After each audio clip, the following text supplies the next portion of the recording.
আসসালামু আলাইকুম। ডাক্তার শফিকুর রহমানের এক্স অ্যাকাউন্টটি হ্যাক হয়েছিল এবং সেখানে নারীদেরকে নিয়ে একটা পোস্ট করা হয়েছিল।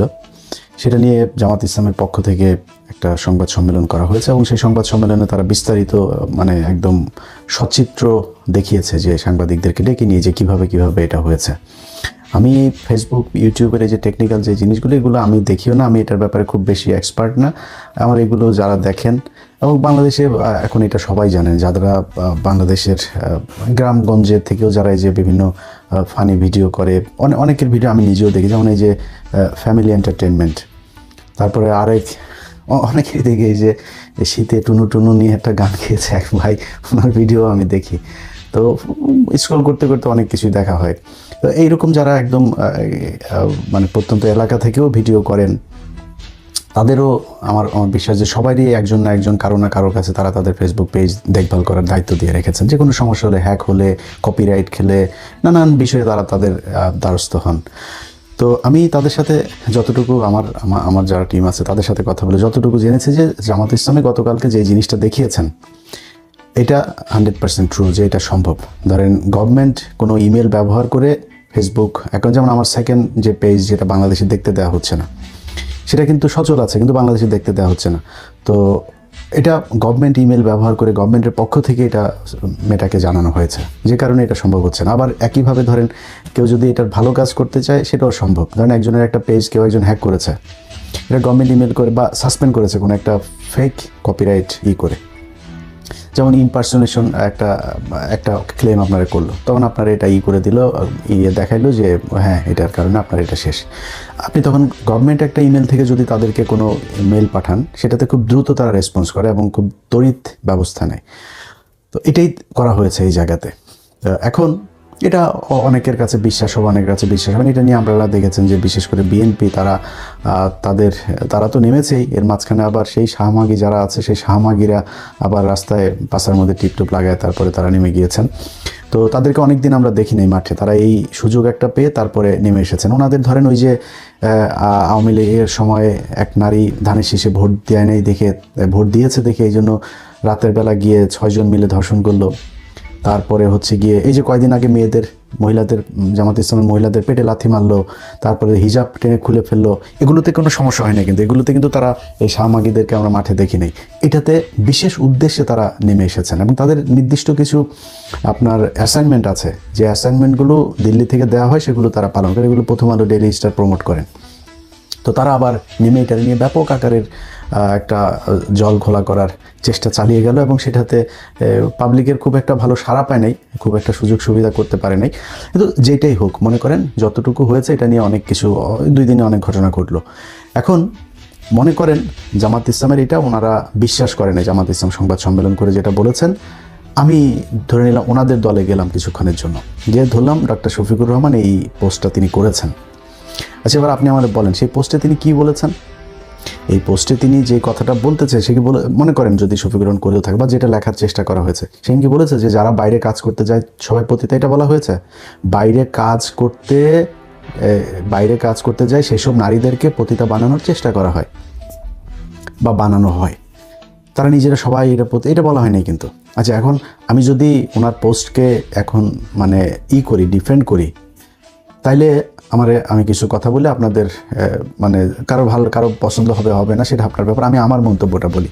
আচ্ছা ভাই, ধরেন বাংলাদেশে যেসব নারীরা কাজ করতে যায়, এই দেশে আমার অনেক মা বোন, আমার দেশের মানুষ অনেকেই বাইরে কাজ করতে যায়, তারা সবাই মাঠে গিয়ে ইয়েতে গিয়ে বসেদের সাথে ঢলাঢলি করতে চায় এরকম না। এখানে গুটি কিছু মানুষ আছে, কিছু নারী আছে যারা অফিসে, এরকম নারীও আছে, আমরাও তো অফিসে জব করে এসেছি, ভাইয়া এটা একটু দেখেন, এমন করে আপনার ঘাড়ে পড়বে, বুঝাই যায় যে সে খুলতে চায়। এরকম কিছু নারী কিন্তু আবার কিছু কিছু অফিসে আছে। তো তাদের কথা বাদ, আমি ভালো নারীদের কথা বলি। আচ্ছা আপা, খালা, মা, আপনারা যারা চাকরি করেন, আপনারা চান না যে আপনার ইজ্জত নিয়ে আপনি কোনো যৌন হয়রানির শিকার হবেন না, এরকম একটা সমাজে, এরকম একটা অফিসে, এরকম একটা পরিবেশে আপনি কাজ করতে চান? এটা চান তো? যদি সেটা চান, এই পৃথিবীর ভেতরে ইসলামের চাইতে সুন্দর নিশ্চয়তা এই পৃথিবীর কোন দেশ, কোন আইন, কোন আদালত দিয়েছে? আমার একটু বলেন। আমাদের মুসলমান হিসেবে বাংলাদেশের মানুষের গলায় দড়ি দিয়ে মারা যাওয়া উচিত।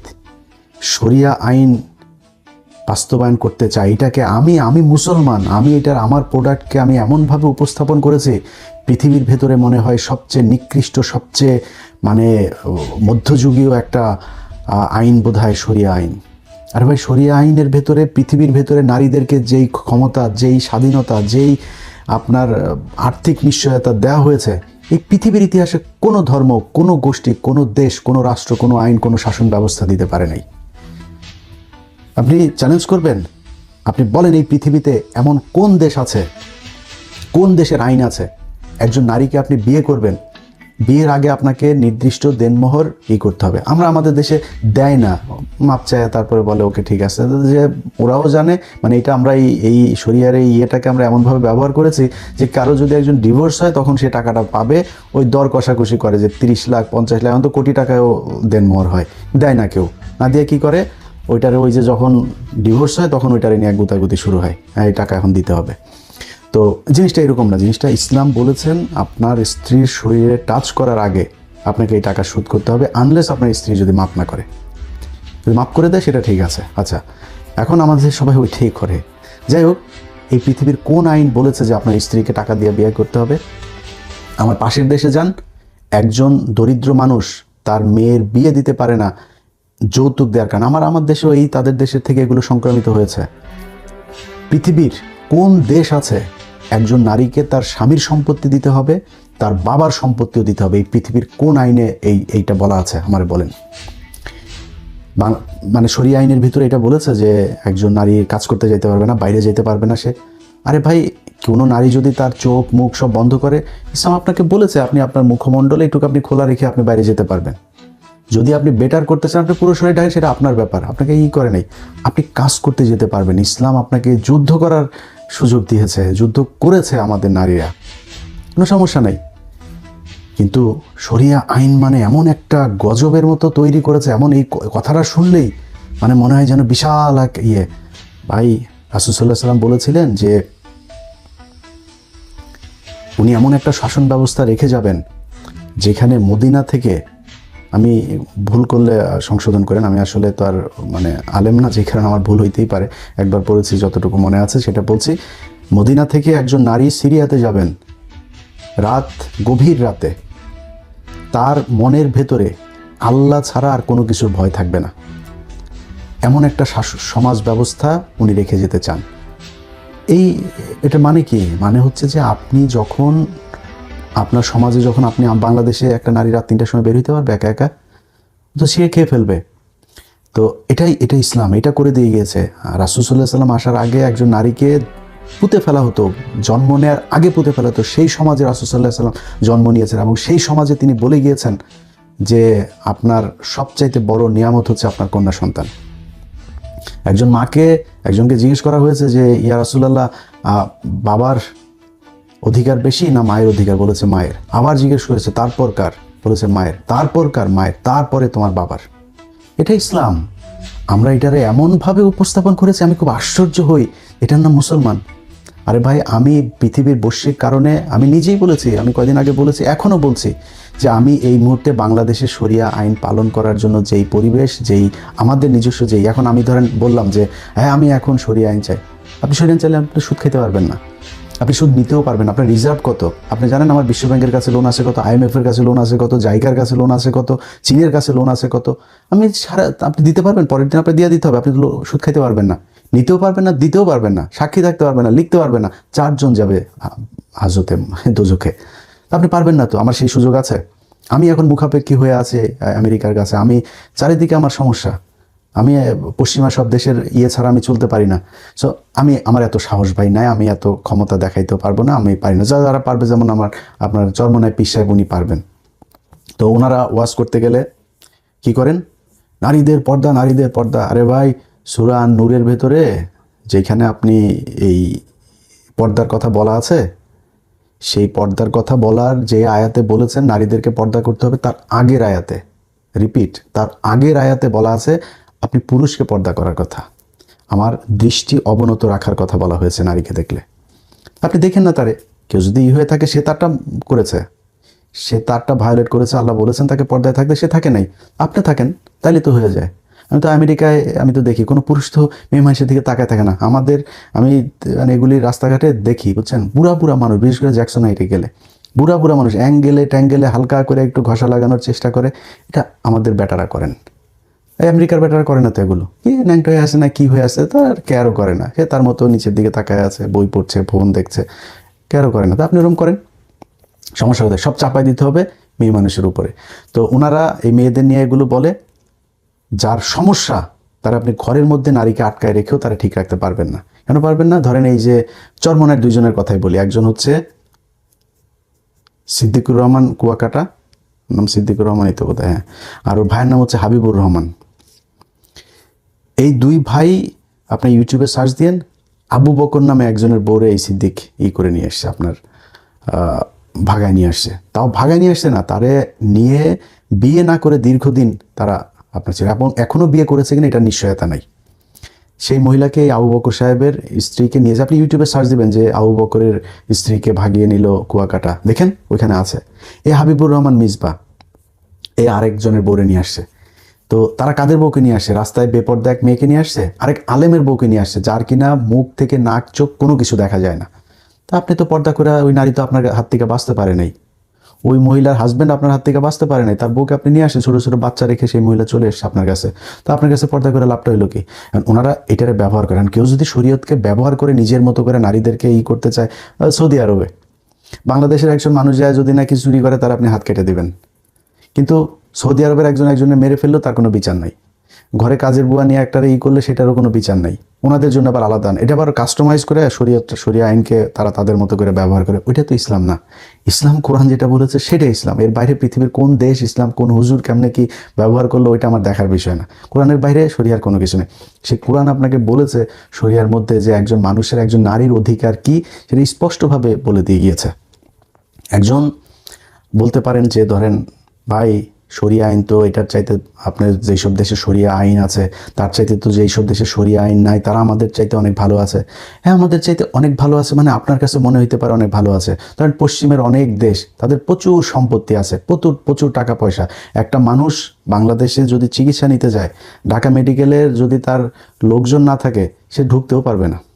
ঢুকলেও যায় ওই মেঝের মধ্যে পড়ে থাকতে হবে, বাইরে পড়ে থাকতে হবে, 10 দিনে কোনো ডাক্তার আসবে না, তার মতো করে সে ওইখানে পড়ে থাকবে। কিন্তু এখন যদি আপনি লন্ডনের একজন মানুষের হয়, কল দিবে, সাথে সাথে ঘরে চলে আসবে, এসে আপনাকে নিয়ে যাবে, হসপিটালে চিকিৎসা করায় টরায় সব কিছু সুস্থ করে তারপরে আপনার ছাড়বে। তো বিশাল আকারের ব্যাপার না? আমার দেশে তো সেই টাকা নাই, আমার দেশের সরকারের সেই অবস্থা নাই, কিন্তু আমার দেশে অনেক কিছু আছে। যেটা আছে সেটা শুধুমাত্র ইসলামের কারণে। কি আছে আপনারা বলি। ধরেন আমাদের দেশে কতজন মানুষ আছেন যার বাবা মা তার সন্তানরা দেখেন না? কত পার্সেন্ট আছে সেটা? আমি আমার গ্রামের কথা, একদম প্রত্যন্ত গ্রামে চুয়াডাঙ্গাতে আমি বড় হয়েছি। আমার গ্রামে আমার মনে আছে, আমি ছোট ছিলাম তখন, তো একজনের 5 ভাই 6 ভাই, তারা প্রতি বছর যখন ধান আসতো, ওই সবার ঘর থেকে 2 মণ 3 মণ 5 মণ করে, যাদের যেরকম সামর্থ্য ছিল, এই ধান তার বাবা মাকে সব ভাই মিলে দিত। আর তারা খাইতো টাইতো যা, সেগুলো সব ওদের এই ভাইদের ঘরে, এই ভাইয়ের ঘরে 1 মাস, ওই ভাইয়ের ঘরে, বা সবাই মিলে খাবার দিত, এরকমভাবে খাইতো। ওই যে ধান টান দিত, ওইটা তাদের পকেট খরচ, বাজারে গিয়ে একটু চা খাবে, বিড়ি খাবে, এগুলোর জন্য দেওয়া হইতো। আর বাবা মার প্রতি সবার সমান সম্মান। তো এই যে মানুষগুলো যে 2 মণ ধান, কিন্তু তার জন্য বিশাল ব্যাপার, অনেক কষ্ট করে তার এটা দিতে হয়। সেই মানুষগুলো তার মাকে ফেলে দেয় না তো। একজন রিক্সাওয়ালা তার মাকে ফেলে দেয়, তার বাবাকে ফেলে দেয়, সে তার মাকে নিয়ে বৃদ্ধাশ্রমে রেখে আসে? বরং আমার দেশের শিক্ষিত সমাজ, যারা এলিট, যাদের ছেলে মেয়ে অস্ট্রেলিয়া থাকে, ইউরোপে থাকে, আমেরিকা থাকে, কানাডাতে থাকে, তারা বৃদ্ধাশ্রমে থাকে, তাদের লাশ পড়ে থাকে ফ্রিজের মধ্যে 5 দিন 6 দিন। কোনো রিক্সাওয়ালার মায়ের লাশ পড়ে থাকে না, কোনো মসজিদের ইমাম সাহেবের লাশ কোনো দিন পড়ে থাকে না। এখন এই পশ্চিমা দেশের মধ্যে মনে করেন তাদের প্রচুর টাকা পয়সা আছে, সব কিছু আছে। আমি নিজে সাক্ষী ভাই। আপনার মা থাকে হচ্ছে ওই সিনিয়র কেয়ার, তারপরে ওল্ড হোম, মানে অনেক সুন্দর সুন্দর কিছু নাম দেওয়া আছে, নামগুলো খুব সুন্দর, শুনতে খুব ভালো লাগে। মায়ের সাথে সন্তানরা দেখা করতে যায় কখন জানেন? মায়ের সাথে সন্তানরা দেখা করতে যায় mother's day, father's day, Valentine day, Valentine ডেতে কম যায়, মাদার্স আর ফাদার্স ডেতে বেশি যায়। যায় ওই দিনেই ফুল টুল নিয়ে যায়, মাম্মি মাম্মি মাম্মিরে বিশাল আকার আদর যত্ন, সন্ধ্যাবেলা চলে আসেন। আমার পাশে, আমি যেই পাশে থাকি, আমার পাশের বাসার বয়স্ক মহিলা বাড়ি বিক্রি করে দিবে। তো আমি যে এত সুন্দর জায়গায় বাড়িটা বিক্রি করবে কেন? পরে শুনলাম যে ওর ছেলে মেয়ে একটা থাকে ক্যালিফোর্নিয়াতে, আরেকটা থাকে লুজিয়ানাতে। তো বড় বড় চাকরি টাকরি করে। এখন ও একা থাকে, একা এখন এই বাসায় থাকা সম্ভব না, এখন এই বাড়ি বিক্রি করে দিবে, দিয়া তারপরে সে ওল্ড হোমে, মানে আমাদের দেশের বৃদ্ধাশ্রমে যাবে। লিটারালি এটা হচ্ছে বৃদ্ধাশ্রম। আমাদের যে সুযোগ সুবিধা ভালো, এটা সুন্দর শাসন, এটা অনেক অনেক ভালো। আপনার জন্য মনে হয় যে এটা ইসলাম যেটা বলেছে আপনাকে সেটার চেয়ে তো সুন্দর। একজন রাসূল সাল্লাল্লাহু আলাইহি সাল্লামের কাছে গিয়েছে না তার বাবার বিরুদ্ধে নালিশ করতে, তার বাবা তাকে মারধর করে, তার বাবা তাকে অনেক জিনিসপত্রের জন্য করে, তার টাকা পয়সা দেওয়ার জন্য চাপ দেয়। তো রাসূল সাল্লাল্লাহু আলাইহি সাল্লাম সব কিছু শুনেছে। শোনার পরে তারপরে তাকে জাজমেন্ট কি দিয়েছে জানেন? বলেছে যে তুমি, ছেলেকে বলছে যে তুমি এবং তোমার যা কিছু আছে সব তোমার পিতার। দিস ইজ ইসলাম। শয়তানি করার জায়গা না তো। যারা মানে দুর্বল চিত্তে শরিয়াটারে পুরা একদম মানে আদিম যুগের, আরে ভাই আপনি জানানই তো নাই শরিয়ার মধ্যে বলেছে কি সেইটাই জানেন। আপনি আপনার মতো করে খালি বলেছেন নারীদেরকে পর্দায় থাকতে হবে, নারীদেরকে, নারী বাইরে গেছে, নারী যুদ্ধ করেছে, নারী কাজ করেছে, চাকরি করেছে, চাকরি করবে, করছে, কোনো সমস্যা নাই। আপনার কে বলেছে তাদের ঘরের মধ্যে আটকে রাখতে হবে? এখন প্রশ্ন হচ্ছে আমাদের দেশে যারা নারীদেরকে বাইরে নিতে চান তাদের উদ্দেশ্যটা কি, সেটা একটু আপনাদেরকে বলতে হবে। আমার মা বোন খালা, আমার দেশের নারী, সম্মানিত নারীরা যারা কাজ করেন বিভিন্ন জায়গায়, যেটা ডাক্তার শফিকুর রহমান তার পোস্টে বলেছেন, মানে পোস্টটাতে যেটা বলা হয়েছে, আমি যদি ধরে নিই কিছুক্ষণের জন্য যে ডাক্তার শফিকুর রহমান পোস্টটা করেছেন, ধরে নিলাম পোস্টটা যদি করে থাকে, পোস্টের মানেটা কি, যেটা যদি বাংলা করেন এটা কি বলা হয়েছে যে সবাই যারা বাইরে কাজ করতে সবাই পতিতা, এটা বলা হয়েছে? বলা হয়েছে তা বাইরে কাজ করার নামে তাদেরকে পতিতা বানানো হয় বা বাইরে কাজ করতে গিয়ে পতিতা হয়। এখন এটা কতটুকু সত্য? আমার বাংলাদেশে যদি নাকি সত্যি কথা বলেন, তাহলে আপনার কাছে আমার প্রশ্ন থাকলো যে বাংলাদেশের কোন অফিস আছে যে অফিসের ভেতরে নারী নির্যাতন হয় না, যৌন হয়রানি হয় না? একটা অফিস বলেন। পুলিশের শুধু যারা ক্যাডার হয়ে যারা আসেন, এএসপি, এর নিচে নন ক্যাডার যারা এএসআই, এসআই,